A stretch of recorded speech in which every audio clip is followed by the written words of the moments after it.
Hello, and welcome to Tips for the Transition. I'm Maria Tomás-Keegan, your host.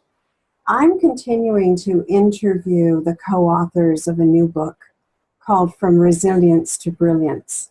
These women have inspiring transformational stories to share about going through, overcoming, and rising up. Today I'm talking with Karen M. Winkelman, whose story is called Cast Adrift in a Sea of Change.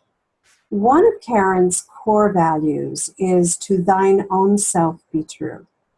Yet, she lost her own identity when she lost her career. Losing a job is traumatic. I can vouch for that. Insecurity, fear, confusion, and lost confidence in her own abilities peppered her self-reclamation journey. I'll let her tell you more. Hello, Karen, and welcome to Tips for the Transition. Hi, Maria. It's wonderful to be here. I'm very excited about this interview and the whole series for the book. Yes, this should be fun. So let's just jump right in. I would love for you to tell your story of loss, career loss, and what inspired you to co-author this book. You often hear people talk about loss, loss of a loved one, loss of a pet, loss of a house, but for some reason, and this was showing up even in my work with clients, they could give themselves permission to grieve when it was a person. But when it was a thing, the common phrase I would hear was some version of "suck it up, buttercup," and just like move on, soldier on, so big deal, boo-hoo. And I started to really think about it, and that caused me to go back to my own situation and realize that I did exactly the same thing. I could grieve a loss of a pet, I could grieve for a loss of a loved one, or even grieve a loss of a marriage or friendship. But I had a 30-something year career in high-tech corporate marketing in the electronics industry. And when I was laid off and the office was closed, I went immediately into what's the next thing that I'm going to do.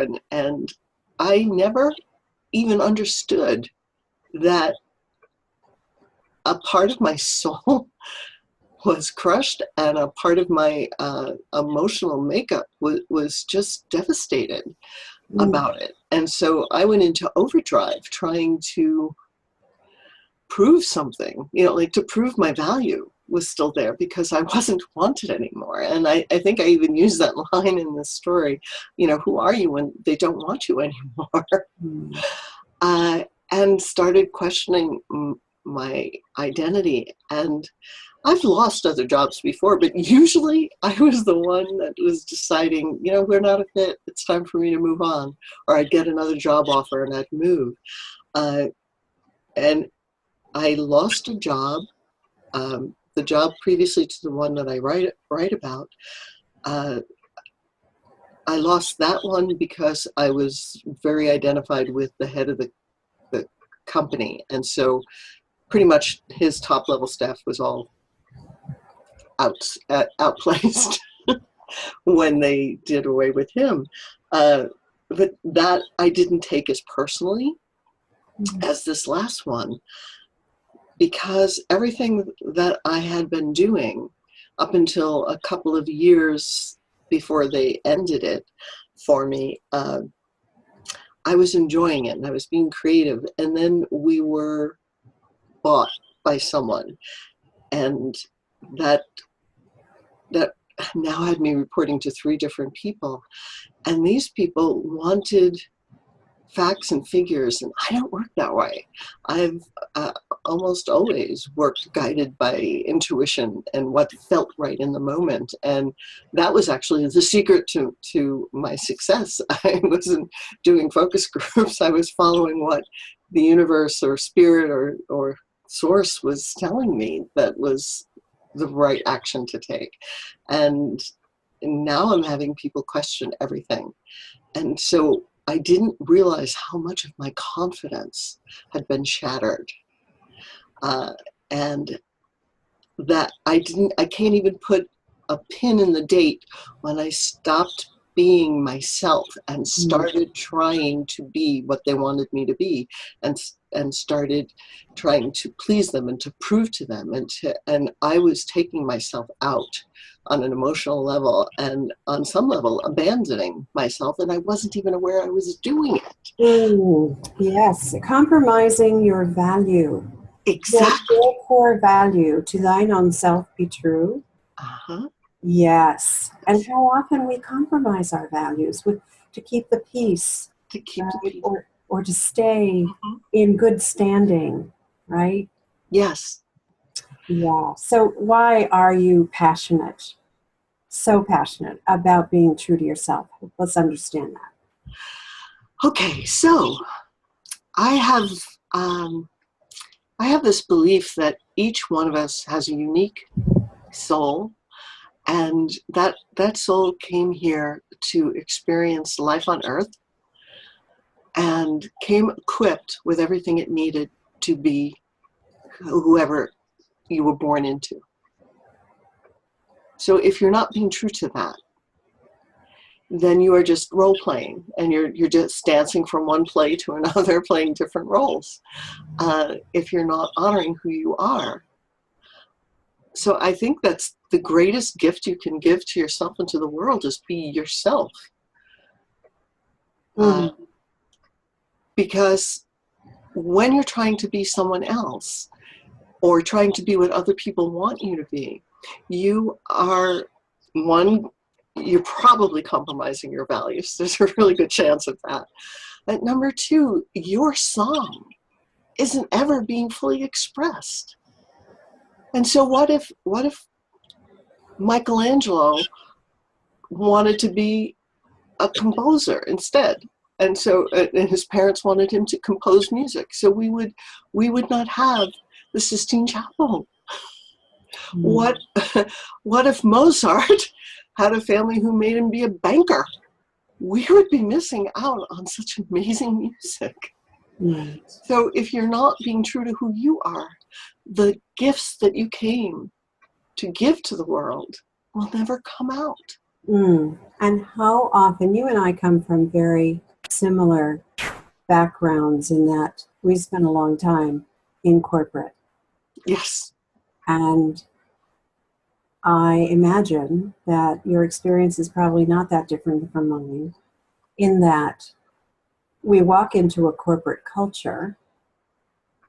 There are expectations set for us, and often we start to dance to the tune of that drummer and maybe lose ourselves.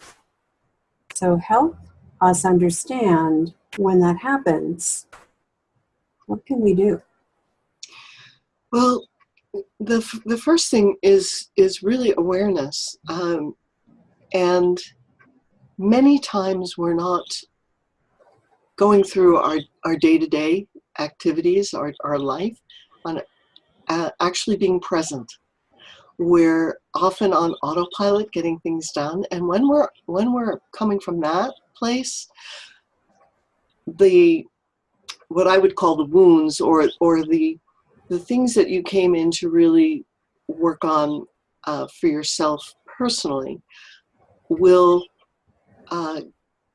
start dictating how you react to situations. Instead of responding from a conscious place, you're reacting.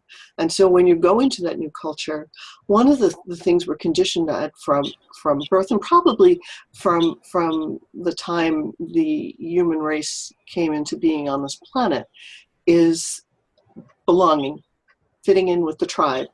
because it really was a life or death situation at that time. And if you were exiled, your chances of survival were very slim or non-existent. So somewhere in our, what I call our reptile brain, that is still hardwired in. So when we go into a new community or corporate culture, there's a little panic piece of us that's going, we need to blend in. Because if you don't blend in, if you don't fit in, you will be cast aside or cast away. And so we will then do things without even realizing the effect it is having on us until we start hitting pain points. And so it's kind of like that example people use with the frog. If you throw a frog in boiling water, the frog will jump out. If you put the frog in cool water and slowly bring up the heat, he will die, because he doesn't realize that his environment is becoming hazardous to his health.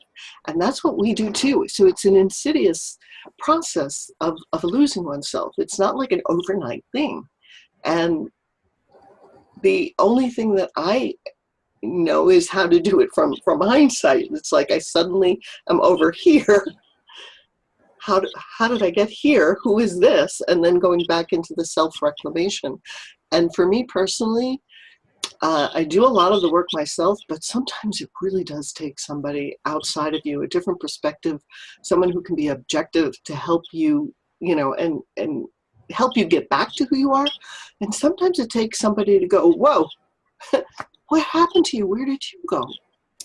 Yeah, someone who can be a sounding board and a mirror at the same time, right? Yes. Yeah. And for me, in this job that I left, or left me, and I joke about it because I had gotten the intuitive message that it was time to leave 2 years before I actually left, and I didn't want to. It was a fear, because I liked having the income. I was comfortable in what I was doing, and I didn't know what was going to come next. I didn't know how I would manage to survive, basically. And I ignored it. And so not only did I not leave when I was meant to leave, I stayed on, and they finally had to close an entire office. So this is how I work. I then felt guilty. On top of losing my identity, on top of losing my job, on top of losing my income, I also heaped on a ton of guilt, because I cost all these other people their jobs because I didn't leave when I got the message to leave. Yeah. Okay. All right. We're going to get deeper into that one next time, because I want to talk about the feelings that came up for you during this time, that, somebody just pulled the rug out from under you, and it's happened to a lot of people out there. So I want to dive into the feelings that came up, and we're going to start with that guilt. Sure. Okay, so thank you for being so open and vulnerable, and I hope everyone will stay tuned for the next part of our chat, when we're going to dig into those emotions a little bit. So I'm Maria Tomás-Keegan. Until next time.